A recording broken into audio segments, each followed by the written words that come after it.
Today here at Rebel Liners with a real simple how-to. On top of that, we are dealing with a little bit of a odd situation with the toilet. Not your normal thing, not the normal seal leaking. We're dealing with the water valve located in the back. Check this video out for an odd thing that happened to me, and we'll see if we can fix it together.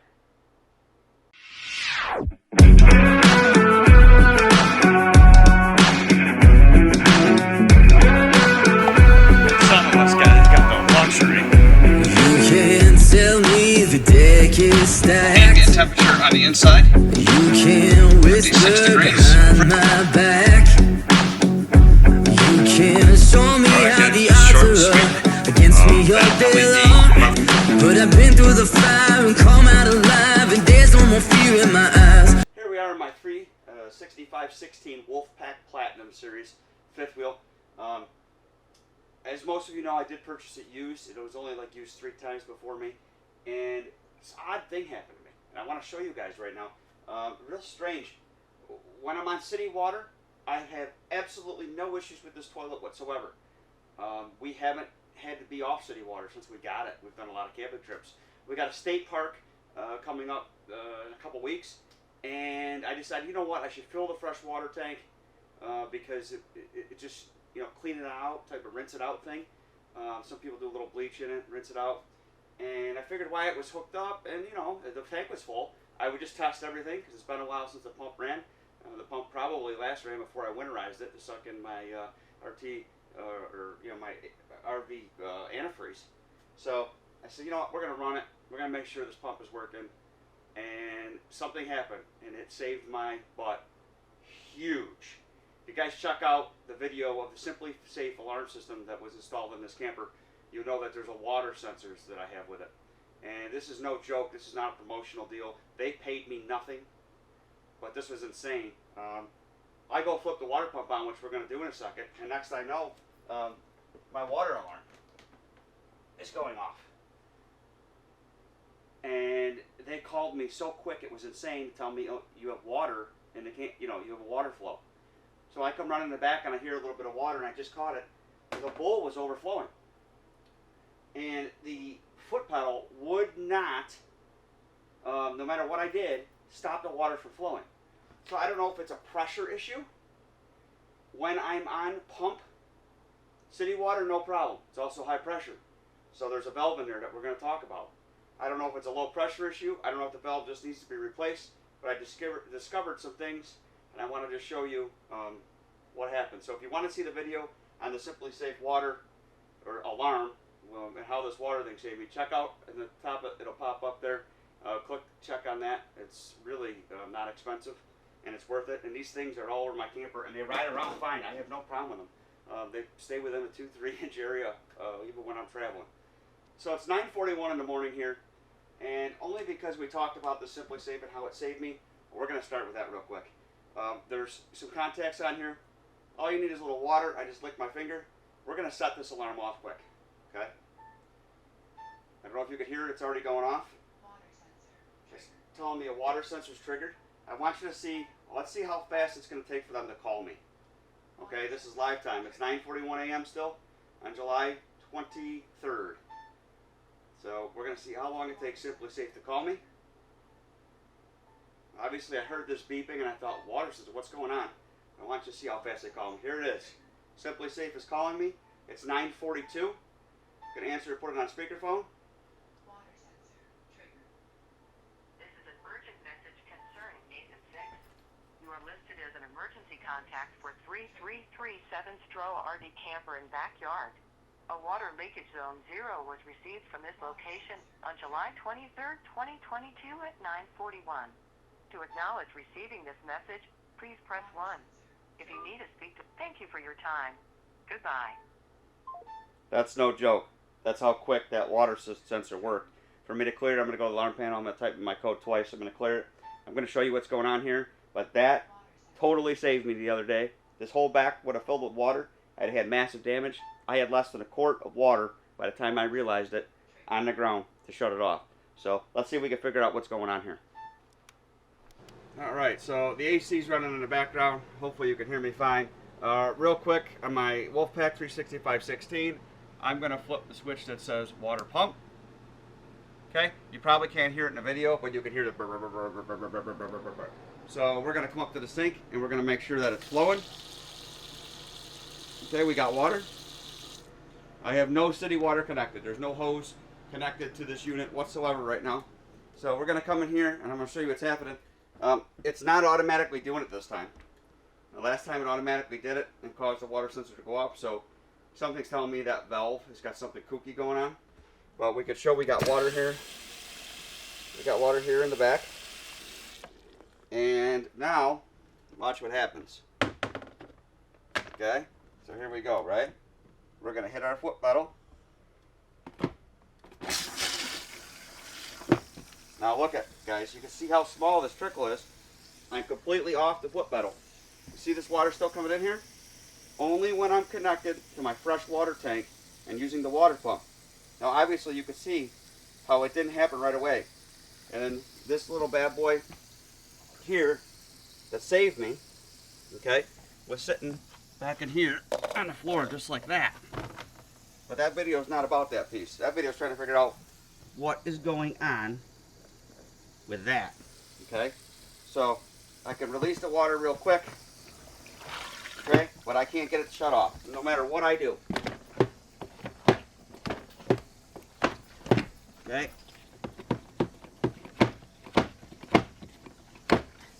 Water will not shut off.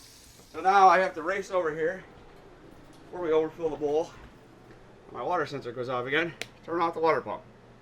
Now we know we're not getting water, right? So we need to go after, okay, this valve. All right, and I'm trying to get you in here, and we'll get the GoPro go soon. But there's a couple interesting things I found. You see how that's got a band clamp on it? Band clamp don't come on it from the factory. That means this valve was replaced by the dealership that first got it because they had a problem, or the last owner who I called that told me he never replaced it. We're going upstairs to the upstairs bathroom right now, and what I want you to see is what it looks like stock. And what it should look like stock is, okay, a tool did that. It's permanent. Okay, this one's permanent. This one would have to be cut off. It's a real simple concept. The water, which the pump is currently running, pushes the water up here, comes into this little valve that I'm going to show you that's inside the back here. When the pedal pushes, it pushes on a diaphragm that goes this way. It lets the water come up this hose. And it's a pretty simple concept. So I could show you right now that this toilet, oh, you're going to turn it back on. Alright. Okay, we turn the pump back on. I got to race to the back too in a minute. So when you push the pedal down, that water shoots up that back hose. Right, you can hear the pump running in the background. I shut the AC off for a minute. No problems with the front toilet on the pump. So we have a couple things we could do. We could stick a gauge on the end of this hose, check the PSI coming out of that water pressure from the pump at this toilet. We could also do that in the rear. I have no doubts that the rear is getting less pressure, but I actually don't think that's the problem. I think it has just under, put it this way, it has just not enough pressure where a normal function of that valve should shut it off when you depress this back there. But what I think is happening is the valve is gunky or crap or worn out, or someone put a cheap Chinese one in it, and that's what's causing my problems back there. That's what I think is personally going on. By the way, I did clean the toilet for you. So that's how it works, and it shows you that this one here in the front works no problem. You're going to leave a little water in it, you should. And we're going to go in back, and we've got to race back there now and shut that off. I got my son back there pushing it down so it doesn't overflow, but it's probably getting close if he walked away.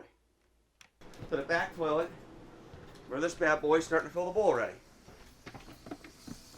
Just like I said, thank God I came back here because it's pretty high. So we're going to dump that water. Come back over. I'm probably making you sick by now, huh? And turn the pump off. So here's the new valve, and we're going to show you this valve, what it looks like. I got it on Amazon. I strongly recommend always replacing the stuff with the factory pieces. Most of these are coming out of China, and Chinese is even copying Dometic's font. This is not a Dometic part number because I couldn't find one in stock in time. And this trip is next weekend.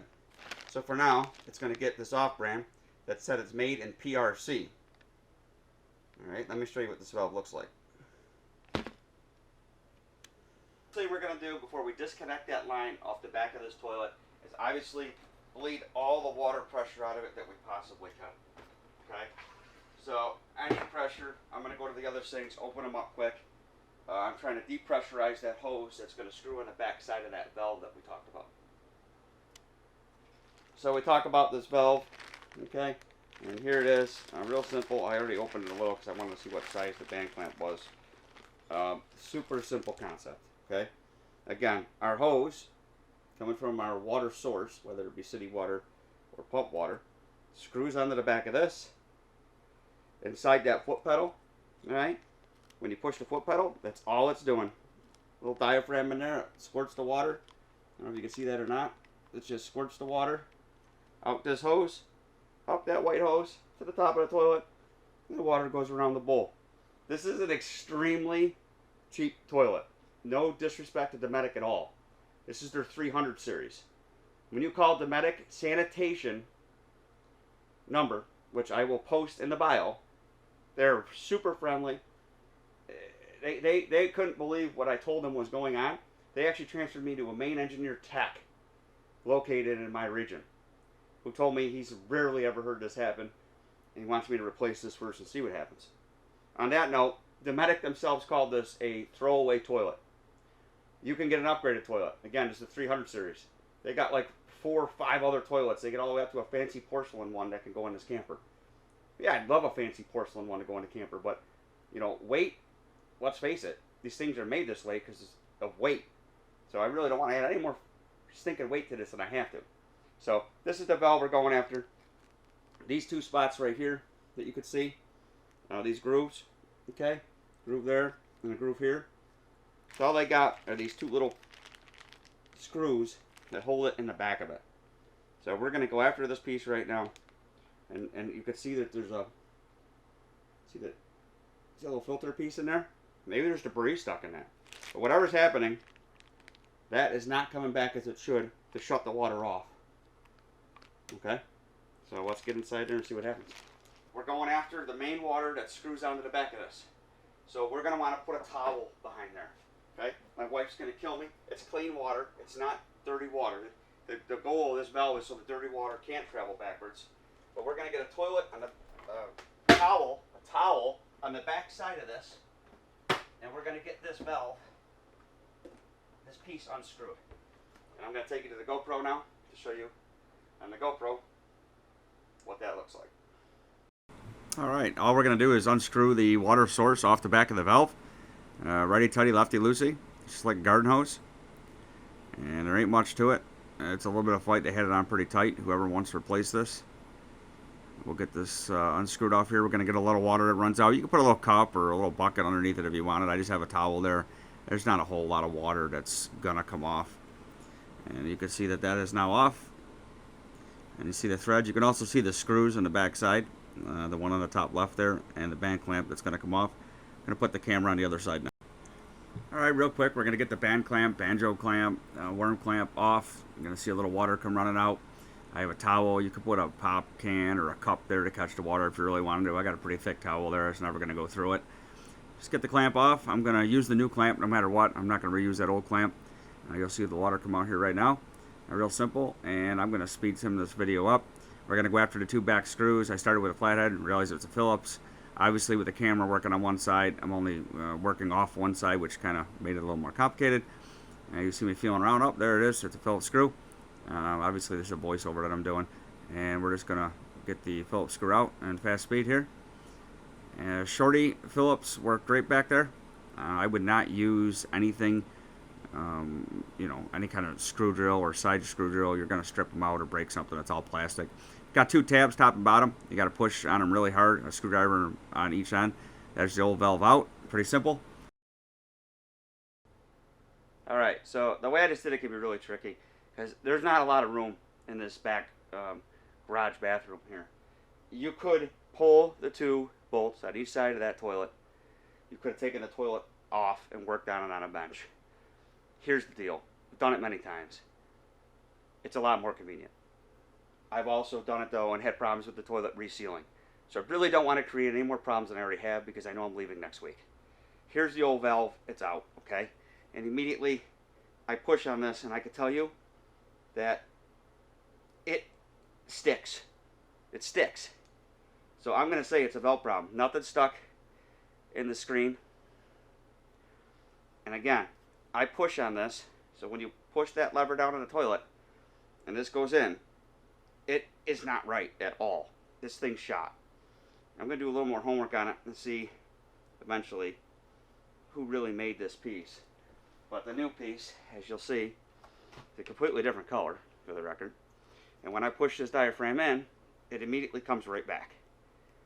See it? You can see it in the inside moving. This one here, yeah, it's hard to even push in. So there's a lot of issues going on there. So replace once with junk. So now we'll get the new one put in there. The new valve goes back in, and you can see those clips. You'll hear them click in when you push that in. It pushes in real hard, and you'll hear it click in there. Click, and it's in. You can feel a little pull. We'll put the new stainless screws that came with it, top and bottom, like you saw, the way I just took them out. Nothing serious at all. Screw them back in. Tight is tight. Too tight's broken. Don't over tighten them. You're gonna break that new plastic valve you bought. We start from scratch again. I kind of get them fingers started and then run them in. Again, you don't want to go too tight. So we'll get this last one here in the bottom. We'll get the white feeder hose that goes to the top of the bowl. That's hanging down there in front with the bank lamp on it. We'll get that on next. I'm just feeling for it, seeing how tight it is. And we'll get this hose back on here. Nothing serious at all. We'll get her pushed on. We'll get the bank clamp tightened back down. Again, it's something else that you don't want to over tighten. You over tighten it, you could end up puncturing a small hole in the hose, and it'll always leak whenever you flush the toilet. Or you could break the ear coming off this that it's attaching to, and crack it, and the hose won't sit on it right, and it'll leak. So don't over tighten. We got that on. And the last step we're going to have here to this back valve is obviously screwing our water feed hose back on. This is the water hose itself that's providing the water to the valve. That's it. See if it works. Water pump's on. We still had the sink opened up. We're going to immediately want to see if there's anything leaking back here. Alright, we got most of the water pressure out, air out I should say, and I don't see anything leaking at all. So now it's time for the test. On the pump.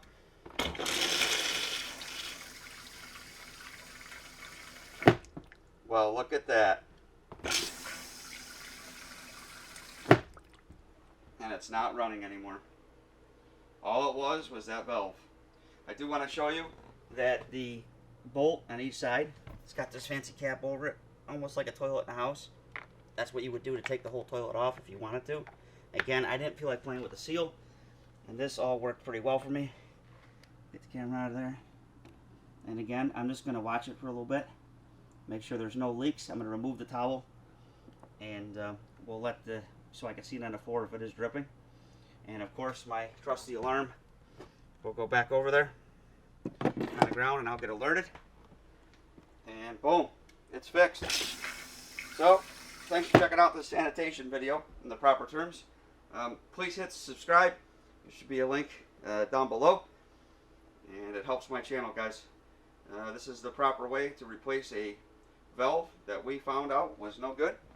And we tested it and proved it was no good. It's shot.